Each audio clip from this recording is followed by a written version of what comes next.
Under rolling waves and the glare of sunshine lies a whole new world, one that's foreign to most, but truly a sunken treasure.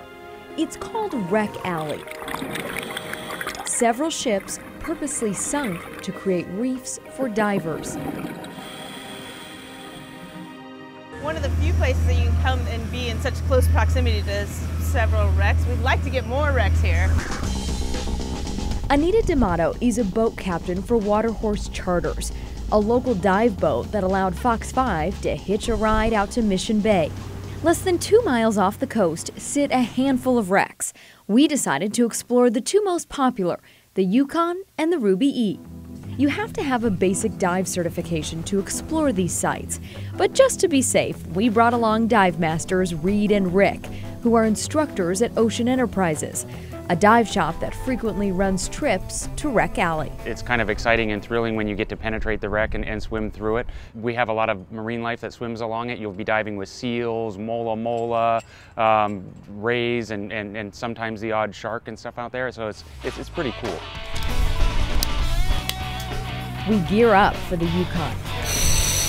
This is the hardest part of diving.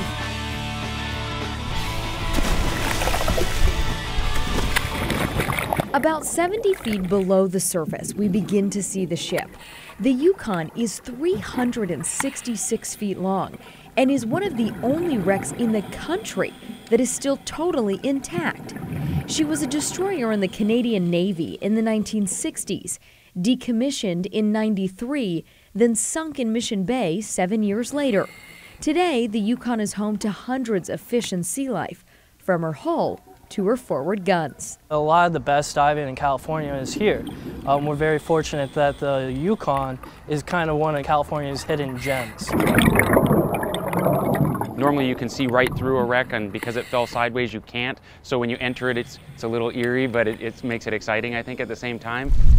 Man, there is so much stuff that's so close to our coast.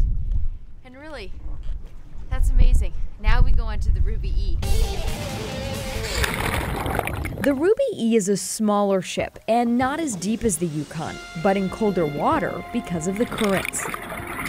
It was originally commissioned to fight alcohol running in Prohibition and ended up years later being one that ran alcohol and drugs. In fact, secret compartments to hide drugs prevented the ship from initially sinking back in 1989.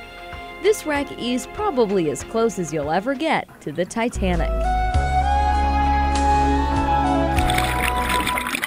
As soon as you kind of get over the water temp change, I mean, there's nothing better. The best day for me is being out in the ocean and diving. Most dive trips last at least half a day.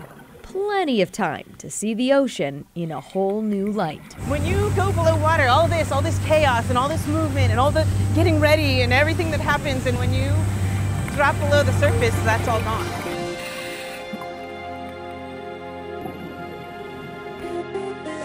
Off the coast of Mission Bay, Jen Carlman, Fox 5 News.